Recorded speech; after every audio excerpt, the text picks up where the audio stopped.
It's 1787, Virginia. You're looking at a desk where history's being written.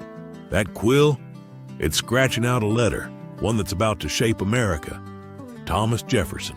You know him. Declaration of Independence, third president. But the real story? It's wilder than you think. Stick around. We're peeling back the myth. Picture this. A kid growing up on a plantation like this one, surrounded by fields and big dreams. Jefferson wasn't just some suit in a history book. He was a farmer, an inventor, a guy who'd rather read than sleep. His words hit like lightning bolts. Today, we're digging into his sharpest quotes, his boldest ideas, and yeah, the messy stuff too.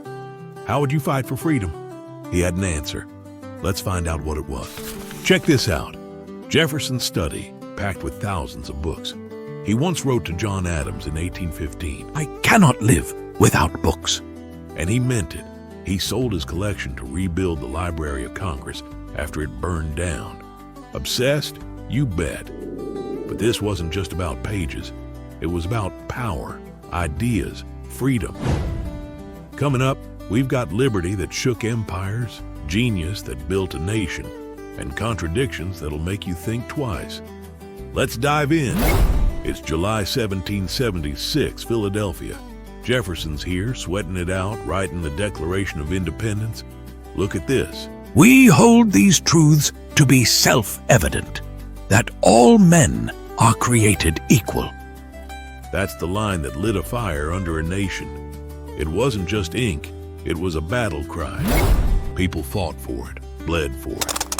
Imagine this, staring down a king's army for those words. Could you do it? Would you pay that price? Jefferson didn't just write about liberty. He believed it was a spark in every soul. But living up to it? That's where the story gets tricky. Hang on, we're going deeper.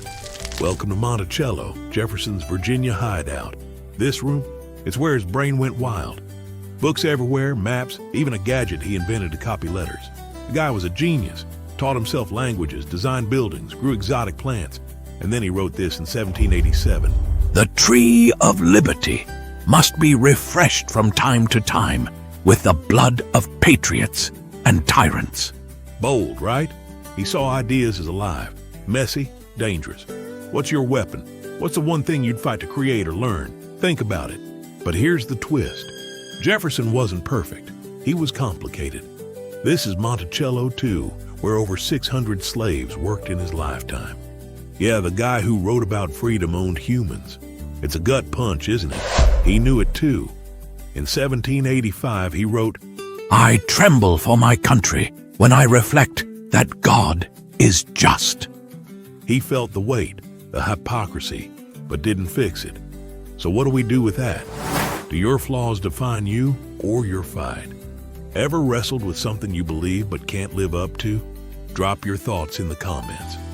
July 4th, 1826, Jefferson's last breath, 50 years to the day after the Declaration. Crazy, right? That candle on his desk went out, but his ideas, they're still burning bright. He didn't just write history, he handed us the pen. His world was wild. Liberty worth dying for. Genius that built a nation. Contradictions we're still untangling. What about your world? Could one idea of yours, one spark, change everything? Think about it. If this hit you, smash that like button, subscribe, and tell me your favorite Jefferson quote below. Mine's "I cannot live without books." What's yours?